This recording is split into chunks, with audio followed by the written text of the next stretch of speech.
Homiladorlikda tug'ilajak chaqaloqning sariqligini oldini olish. Chaqaloqlarda sariqlik ko'pincha fiziologik bo'ladi, lekin ba'zan u qon, jigar, modda almashinuvi muammolari bilan bog'liq bo'lishi mumkin.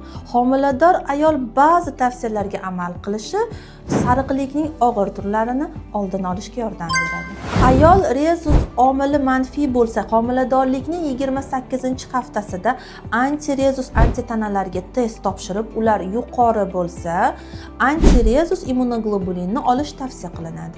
Go'sht, baliq, dukkakliklar kabi temirga boy mahsulotlarni iste'molini ko'paytirish, shakar, qayta ishlangan mahsulotlar iste'molini esa kamaytirish orqali to'g'ri ovqatlanishni yo'lga qo'yish va jigarni qo'llab-quvvatlash.